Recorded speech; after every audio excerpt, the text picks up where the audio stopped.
तो आप सभी के पास सुप्रीम कोर्ट के इस ऑर्डर की कॉपी तो पहुंच ही चुकी होगी और ये खबर आपको मिल चुकी होगी कि जो बीएड धारक हैं, जो बीएड डिग्री धारक हैं, वो पीआरटी की पोस्ट के लिए एलिजिबल नहीं हैं।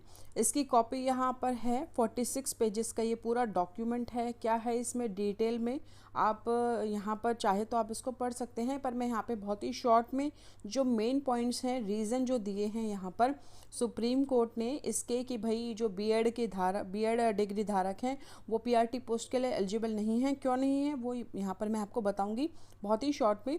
और ये क्या सब स्टार्ट हुआ है, कब से हुआ है, इसके बारे में भी थोड़ी सी चर्चा हम करेंगे।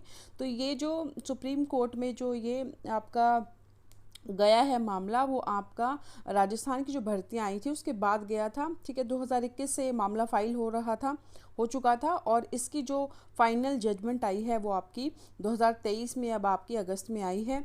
और जिसमें इन्होंने फाइनली फैसला सुनाया है कि भाई जो बीएड एलिजिबल हैं या बीएड कैंडिडेट्स हैं वो पीआरटी के लिए एलिजिबल नहीं हैं। क्यों नहीं हैं, 3 बड़े रीज़न यहाँ पे उन्होंने दिए हैं। और दूसरा सबसे बड़ी बात है कि जो पहले सेंट्रल गवर्नमेंट द्वारा जो एक आपके पत्र होते हैं उसमें बोला गया था कि बीएड धारक जो हैं वो एलिजिबल हैं, तो उसको यहाँ पे पूरी तरह खारिज कर दिया गया है। इसके बाद सबसे बड़ी बात देखने को हमें ये है कि जो क्या अब आने वाली वैकेंसीज़ हैं जो आपकी चाहे DSSB के अंदर हो, KVS के अंदर हो या अदर किसी भी स्टेट के अंदर हो, क्या उसमें अब बीएड वाले कुछ जो हैं वो एलिजिबल हो सकते हैं या बीएड वाले अभी भी ये मान के बैठें कि अभी भी कुछ होगा। तो इसके बारे में भी यहाँ पर थोड़ी सी चर्चा करेंगे। तो पहले यहाँ पर मैं आपको कुछ पॉइंट्स यहाँ पर बता देती हूँ लास्ट पेज में, चाहे तो आप उसको पूरा पढ़ सकते हैं वैसे तो, ठीक है, लेकिन जो मेन डिटेल्स हैं, कुछ मेन पॉइंट्स हैं वो लास्ट में इन्होंने मेंशन किए हैं। बीच में भी काफ़ी कुछ है, पॉइंट्स हैं यहाँ पर। ठीक है, 44-43 पेज नंबर पर स्टार्टिंग में भी कुछ पेजेस पर जो है इसका पूरा डिटेल मेंशन है कि रीज़न क्या दिए गए हैं।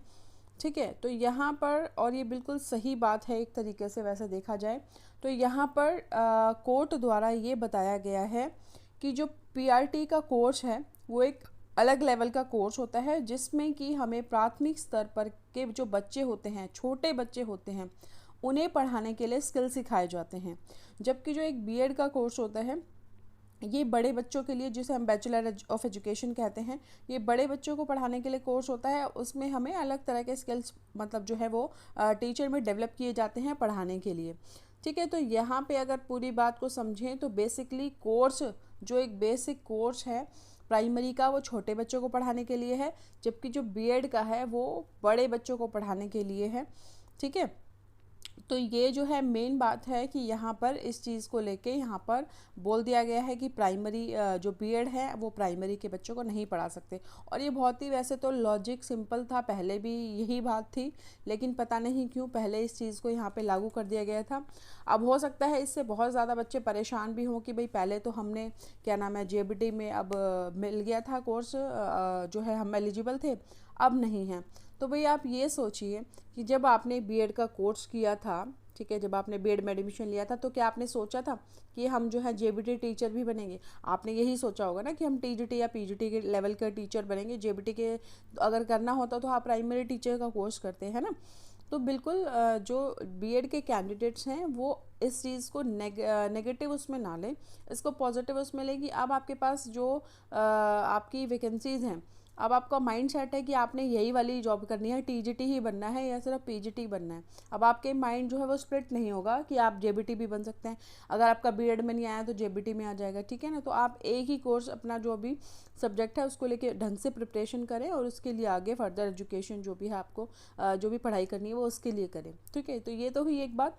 दूसरी बात यह है कि इन्होंने ये भी कहा है कि भाई जो आरटीई एक्ट होता है उस जिसके अंतर्गत जो है वो बच्चों को क्वालिटी ऑफ एजुकेशन प्रोवाइड कराई जानी चाहिए, उसका भी उल्लंघन यहाँ पे हो रहा है अगर वो बीएड के जो कैंडिडेट्स हैं उनको एलिजिबल करते हैं, क्योंकि जो उनका कोर्स है वो हायर एजुकेशन के बच्चों को पढ़ाने के लिए है या बड़े बच्चों को पढ़ाने के लिए है, रादर देन कि वो छोटे बच्चों को यहाँ पर पढ़ाएं। ठीक है, ये भी पहले जो सेंट्रल गवर्नमेंट का आपका था जिसमें एलिजिबल किया गया था बीएड वालों को, उसमें कहा गया था क्योंकि बीएड हायर एजुकेशन है जेबीटी से, तो इस वजह से उनको जो है एलिजिबल किया गया है। बट आप जो है वो सारी चीज़ें बिल्कुल क्लियर हैं, वो आपकी बहुत ही, मैं यहाँ पे बिना घुमाए फिराए बिल्कुल आपको डायरेक्ट यहाँ पे बता देती हूँ कि जो जेबीटी वाले हैं वो अब जेबीटी या पीआरटी के लिए सिर्फ वही बच्चे अप्लाई कर सकते हैं जिन्होंने 2 साल का आपका टीचर ट्रेनिंग कोर्स कर रखा है। और जो बीएड कैंडिडेट्स हैं वो अब जो है आपके एलिजिबल नहीं हैं इस पोस्ट के लिए। ठीक है, बहुत ही सिंपल है, बहुत ही क्लियर है। और अब जो है आपके मन में ये सवाल होगा, क्या अब जो DSSB की वैकेंसी आएंगी वो, या फिर कोई और केवी वैकेंसी आएंगी, या फिर कोई और किसी स्टेट की, आपकी बिहार की, या फिर राजस्थान में तो ऑलरेडी आ ही चुका है, ठीक है, या फिर कहीं और चंडीगढ़ की ऐसी कहीं वैकेंसीज आएंगी, तो क्या आप उसमें एलिजिबल होंगे बीएड वाले, तो नहीं, या नहीं होंगे। तो इस ऑर्डर को देखते हुए सुप्रीम कोर्ट, आप जानते हैं कि इससे ऊपर कुछ नहीं है, हमारी जो जुडिशियल सिस्टम है सबसे ऊपर हमारा सुप्रीम कोर्ट है, तो इसके आगे नहीं लगता कि आगे कुछ भी होगा। तो बिना फालतू में आप ये आस लेके ना बैठें कि शायद अब कुछ हो जाएगा, अब कुछ हो जाएगा। आप अपने सब्जेक्ट, आप अपनी पोस्ट, जिस भी आप पोस्ट के लिए एलिजिबल हैं उसके लिए यहाँ पर प्रिपरेशन करें, किसी भी स्टेट के लिए चाहे आप एग्ज़ाम दे रहे हैं उसमें। ठीक है, DSSB की आपकी वैकेंसी आपको पता ही है कि आने वाली होगी।